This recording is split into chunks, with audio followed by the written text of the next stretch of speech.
O radosť medzi učiteľmi, ale i žiakmi sa postaral člen rady školy a spoluautor kníh dr. Martin Starzík. Ten knihy riaditeľke školy Darine Karvajovej aj osobne odovzdal. Ako člen rady školy poznám problémy tejto školy a poznám, s akými ťažkosťami zápasí pani riaditeľka z titulu svojho postu.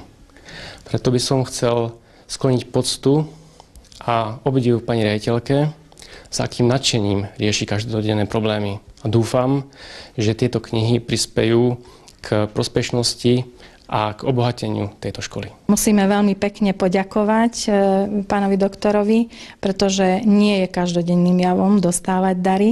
My sme za každý dar veľmi vďační a hlavne za tieto knižky alebo učebnice, pretože budú určite veľmi vynikajúcim zdrojom informácií, nových informácií, tak ako pre učiteľov, aj pre našich žiakov. Vybrané kapitoly verejného zdravotníctva sú komplexný pohľad na aktuálny stav verejného zdravotníctva na Slovensku na prahu 21.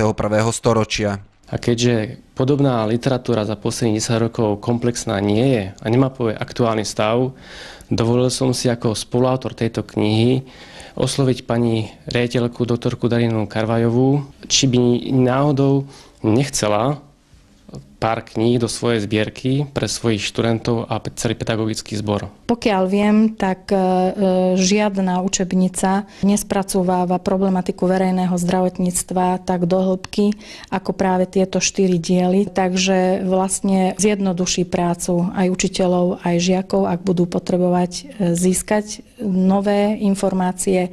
Ľahko sa im bude v knižnici listovať v týchto knihách a pokiaľ viem, sú tam modelové situácie, ktoré sa budú dať aktuálne riešiť s našimi žiakmi, čo sa verejného zdravotníctva týka. A je to taká problematika, ktorá zasahuje do viacerých predmetov, ktoré sa na našej škole učia.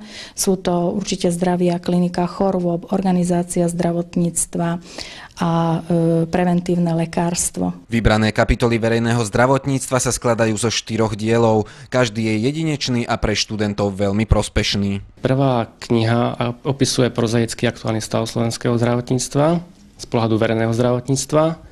Rozdeľuje kapitoly verejného zdravotníctva od hygieny zdravia, hygieny životného prostredia, hygieny detí a mládeže po terminológiu, legislatívu, ekonomiku a manažment.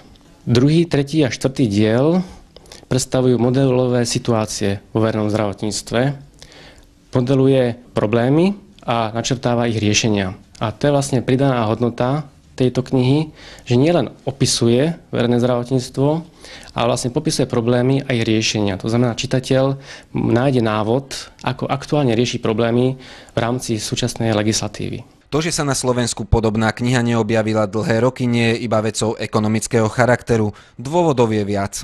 Je ťažké dať dohromady výborný kolektív, ktoré by mu záležalo na komplexnosti jednej celej publikácie. Vydanie jednej publikácie nie je otázka jedného roka.